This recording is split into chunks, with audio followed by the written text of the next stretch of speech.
Well, hello, traders and investors. Today is January 5th. It's Tuesday. It's the second trading day of the year. We've got a lot of stuff going on today. We have political stuff going on today. Today, we're going to figure out whether Democrats or Republicans control the Senate. And that's really, really important because if Democrats control the Senate and Biden is elected, you have a Democratic government. If Republicans win, you have a check and balance. Now, it looks like Republicans are leading, but God only knows how things are going to turn out, especially in light of all the wackiness we've been seeing. So I'm just going to go with the market. I'm going to go with the predominant theme right now. The market, for the most part, is ignoring the political climate day to day. It's really focused on COVID right now. The markets opened up about 140 points yesterday, and we're down by the end of the day. That's a bearish session or a bearish indication of what's to come. So in terms of news and reports, the major report today is the ISM Manufacturing Index. And that's going to determine if manufacturing is on full steam ahead or a little bit slower. And I think the numbers are going to be kind of mixed. The big report this week, again, is going to be the jobless claims and the employment data and the FOMC minutes, although I'm not really expecting the FOMC minutes to give us too much guidance because the Fed that we have now loves to give projections 2 years in advance. As I always say, I'd love to play poker with this Fed. Now, in terms of daily data, folks, the focus right now is COVID. What did I tell you over the last quarter? Even though markets started looking forward to this quarter, what did I say? Healthy people are not going to get vaccines till next quarter. Folks, the state in LA right now, in Los Angeles, I was just reading a local paper in LA, 1 in 5 people has COVID, and the ambulances have been instructed not to take people to the hospital that look like they have low chance of making it. I swear to you, I just read this a minute ago on a national publication. So things are not getting better. They're getting a lot worse. And we're not expecting any relief from this at least till next quarter, because that's when most people under 65 who are working, who are contributing to society the most, having the biggest impact adding to the GDP, are going to get vaccines. So we are in a bad position right now. In light of that, let me read the global report, and then I'll give you my low-hanging fruit for the day. So global shares turned lower Tuesday as more countries imposed restrictions on businesses and public life to cope with stubborn increase in COVID infections. Pretty much what I just said. COVID cases climbed as frightening rates around the world, more lockdown orders to fight the pandemic threatened to undermine global economy. Folks, it's happening. Countering progress thanks to a rollout of the vaccine. Remember what I said? It's like a James Bond movie where you have a madman at the missiles and then you have James Bond running to save the day. I'm not kidding. That's where we're at right now. It's like every day that goes by, thousands and hundreds of thousands more people are getting infected. And there really isn't a vaccine right now for the mainstream to get relief. And that's a big problem, at least in the USA. With investors are also looking ahead to the runoff elections for Senate seats today. That's going to be huge in Georgia. That will determine whether Republicans retain control of Senate. And I think they will. At least I'm hoping they will, between you and I. I like checks and balances. I like to have a checks and balance system. That's just my opinion.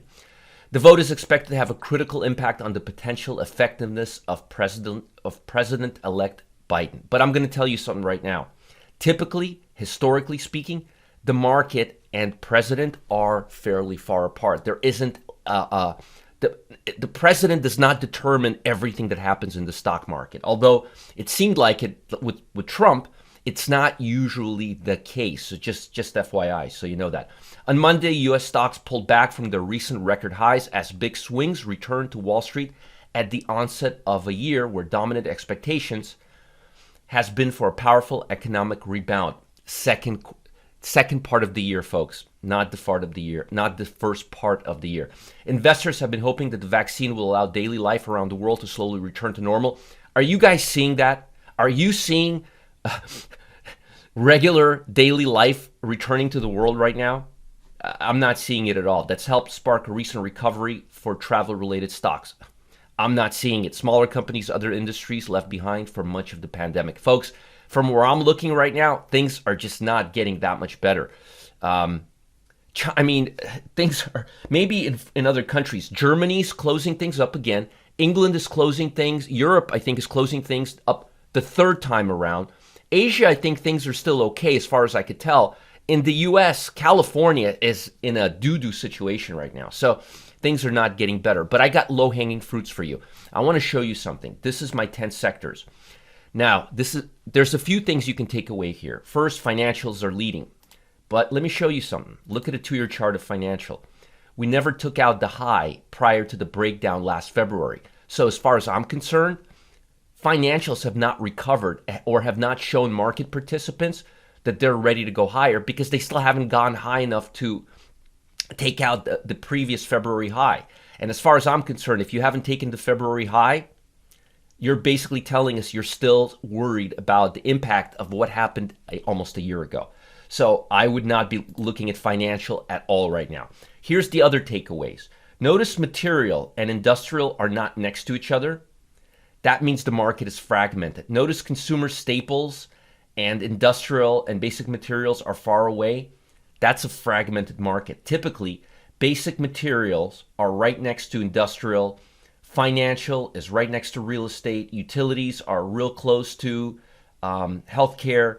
The bottom line is this is a fragmented market, and this is a market that needs to pull back. But instead of giving you the best probabilities and best trades to make money to the long side, let me show you some low-hanging fruits. What's the weakest sector? Real estate, right? Real estate. Look at this. 16 something for financial over the last 6 months, 3 months, and 1 month. Real estate, negative 2%, 4%, negative 3%.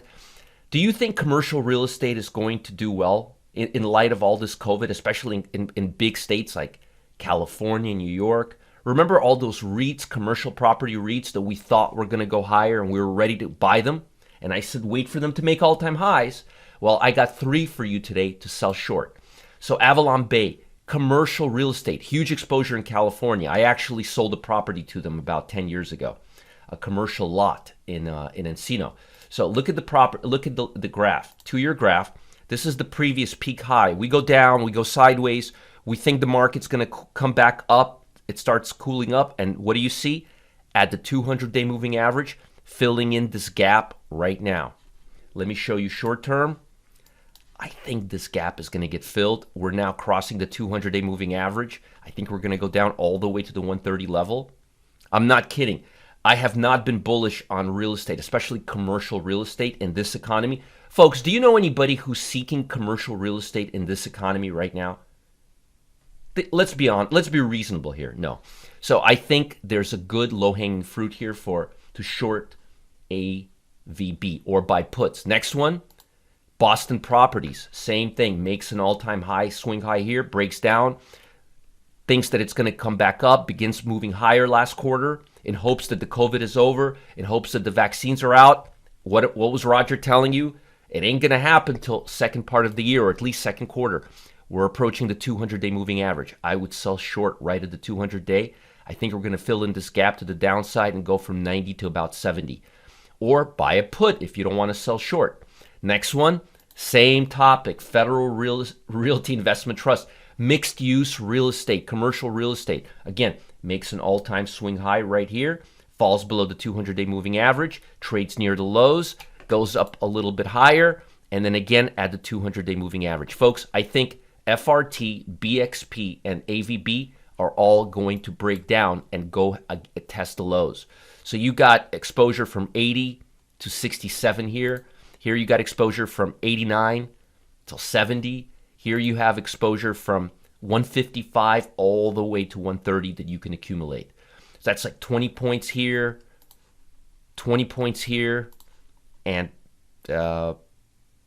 about 14 points here. So again, FRT, BXP, AVB. They're all in the REIT business. They purchase commercial real estate and they rent it out. And right now, commercial real estate in big cities is just doing awful. And folks, if you think it's going to do well the next 6 months, let me sell you some ice in the winter.